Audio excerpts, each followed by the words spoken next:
Hai semuanya, perkenalkan nama saya Gita Mesari, NIM 2103060096. Saya dari Prodi Peternakan C, dan di sini saya akan membahas tugas yang diberikan oleh dosen saya, yaitu Ibu Vidi.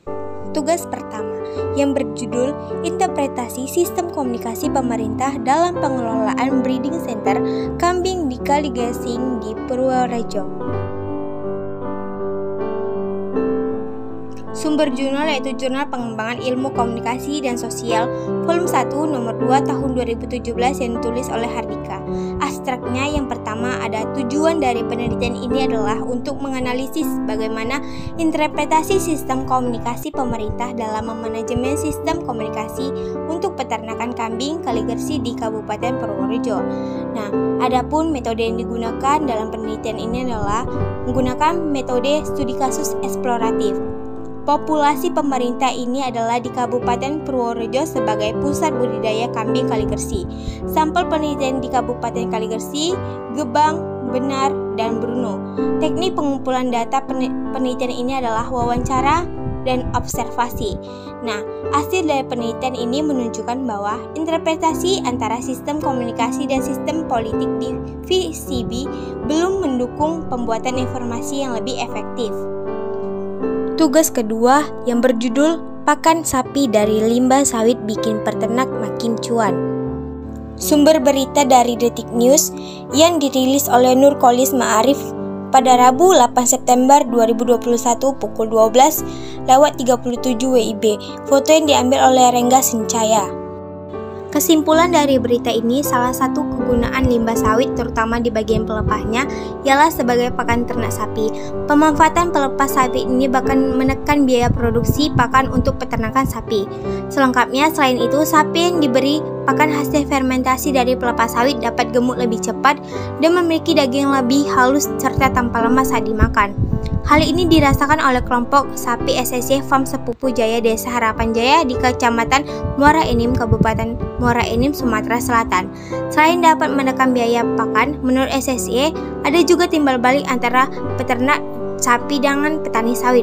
Biasa petani sawit mengambil kotoran sapi yang digunakan untuk pupuk, sedangkan peternak sapi akan mengambil limbah sawit yang digunakan sebagai pakan.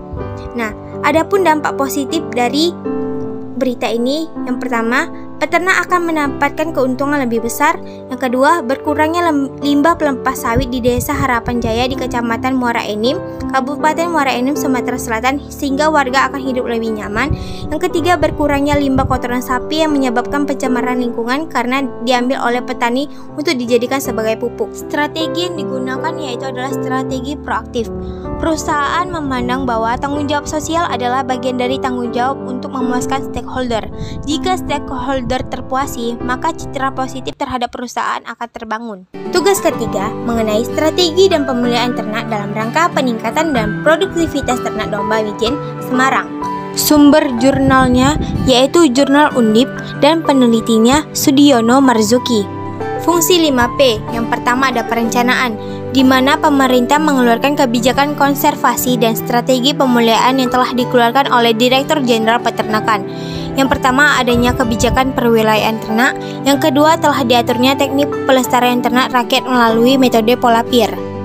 Yang kedua, persiapan, yaitu pembagian wilayah sumber bibit, wilayah produksi, dan wilayah konservasi. Adanya sarana dan prasarana dalam kegiatan seperti pembangunan kandang, sarana recording, pembangunan embung, alat dan mesin peternakan, dan kesehatan hewan, pakan ternak, dan sumber air. Yang ketiga, menggunakan pejantan unggul dan produktif. Yang keempat, kawin alam dengan rasio jantan betina 1:10. Yang ketiga adalah pelaksanaan. Perbaikan genetik dilakukan dengan cara seleksi dan persilangan atau crossbreeding antara seekor induk dengan pejantan dari bangsa yang berbeda. Yang keempat ada pengendalian. Ternak yang baru lahir harus dicatat tetua, jantan dan betina, dan tipe kelahirannya. Identifikasi ternak berupa nomor tetap harus diberikan untuk setiap ternak. Cara yang umum dilakukan dengan memberikan nomor telinga atau tato. Untuk menjamin kualitas bibit kambing dan domba yang dihasilkan perlu dilakukan pengawasan melalui pengawasan langsung dan pengawasan tidak langsung. Yang pengawasan langsung dilakukan dengan cara pemeriksaan di lokasi pembibitan dan peredaran secara berkala oleh pengawas bibit ternak sesuai dengan ketentuan peraturan perundang-undangan. Yang kedua, pengawasan tidak langsung dilakukan melalui pelaporan berkala oleh pembibit kepada kepala dinas dan membidangi fungsi peternakan dan kesehatan hewan setempat. Yang kelima ada pengevaluasian. Keuntungan pertama dari persilangan adalah hybrid virgo atau heterosis, yaitu jika seekor induk dikawinkan dengan pejantan dari bangsa yang berbeda, turunannya akan lebih baik performanya untuk sifat-sifat tertentu. Keuntungan dari persilangan dilakukan yaitu yang pertama heterosis yang memungkinkan diperbolehkannya rataan produksi yang lebih baik dari tentuannya seperti pada bobot lahir, produksi susu induk, laju pertumbuhan, bobot daging. Yang kedua, memperbaiki sifat yang kurang dari salah satu bangsa. Yang ketiga, meningkatkan daya produksi seperti dalam pencapaian dewasa kelamin dan dewasa tubuh yang cepat. Tugas keempat yang berjudul PT Sierra Produce Tbk. PT Sierra Produce Tbk berdiri pada tanggal 6 September 1985 dan dia bergerak di bidang pemotongan ayam. Poin pertama yaitu adalah masukan. Yang pertama ada bahan baku ayam hidup. Yang kedua, status kepegawaian yang terdiri dari dua, yaitu karyawan tetap dan karyawan tidak tetap, yang seluruhnya berjumlah 2.322. Yang ketiga ada informasi pasar yang berdiri di Jalan Raya Parung kilometer 19, Desa Johan Mekar, Parung, Bogor, Jawa Barat, yang buka pada pukul 8 sampai dengan 17. Alamat emailnya sirekproduce@sirekproduce.com. Yang keempat ada kebutuhan konsumen. PT Sierra Produce Tbk akan menghasilkan produk berupa karkas ayam utuh atau whole chicken karkas dalam bentuk segar atau fresh dan beku atau frozen. Potongan daging ayam atau panting, daging ayam tanpa tulang atau boneless, produk olahan lanjutan atau future process, dan produk samping atau by product. Yang kelima ada kebutuhan pemilik perusahaan. Perusahaan akan selalu membutuhkan benih ayam yang berasal dari luar negeri ataupun dalam negeri yang berkualitas dan bobot daging yang besar. Keenam modal, ketujuh mesin, di mana timbangan, shackle overhead conveyor, automatic standard, pisau stainless steel, scalder, plucker, decanter, meja conveyor, sealing tank, meja detektor, rak trolley, cold straw rack. Poin kedua ada konversi. Yang pertama ada transportasi, mobil truk untuk mengangkut daging ayam yang sudah diolah, mobil pick up untuk mengangkut daging ayam yang mentah. Yang nomor dua ada prosedur, yaitu tetapkan modal awal usaha pemotongan ayam atau RPA. Yang kedua memilih jenis ayam. Yang ketiga menyiapkan mesin yang lengkap. Yang keempat menyediakan tempat pemotongan ayam. Yang kelima menyediakan tempat pembuangan limbah pemotongan ayam. Yang di bagian 3 ada teknologi, yaitu menggunakan teknologi modern. Bagian 4 ada sistem produksi. Bagian kelima ada proses produksi, yaitu ayam hidup diturunkan dari truk dan diistirahatkan, diperiksa antemortem dan ditimbang. Jika ayam sakit akan ditolak, jika tidak akan digantung pada shackle, dipingsankan dan disembelih, darah dikeluarkan, direbus dan bulu dicabut. Ayam yang berwarna merah akan dimusnahkan, jika tidak kaki shake akan dipotong, jeroan dikeluarkan, diperiksa post mortem, dicuci dan didinginkan. Bila karkas merah, empedu pecah dan patah sayap atau kaki akan dipisahkan. Jika tidak, dikemas dengan kemasan primer. Disimpan di sealer akan menjadikan karkas segar. Dibekukan dengan blast, dikemas dengan kemasan sekunder.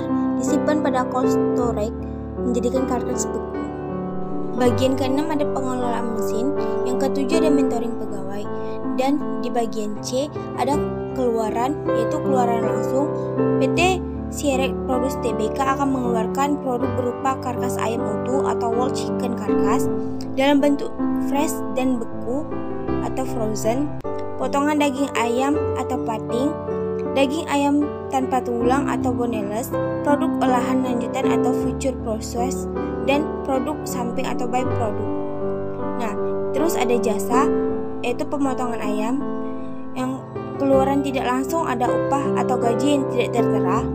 Kemudian ada dampak lingkungan, Pemotongan ayam yang berada di tengah pemukiman warga terkesan kurang memperhatikan pembuangan limbahnya, sehingga memunculkan kekhawatiran warga terhadap kesehatan lingkungan masyarakat pemukiman yang menyebabkan bau dan banyak yang lalat. Terus ada dampak sosial, dapat meningkatkan produktivitas daging kepada masyarakat khususnya di daerah pedesaan, memudahkan konsumen untuk mendapatkan produk daging yang berkualitas dan siap masak. Kemudian ada sumber webnya. Sekian penjelasan saya mengenai tugas-tugas yang diberikan oleh dosen saya, Ibu Vidi. Dan jika ada kata-kata yang salah, mohon maaf dan terima kasih sudah mendengarkan video saya. Jangan lupa like, komen, dan subscribe.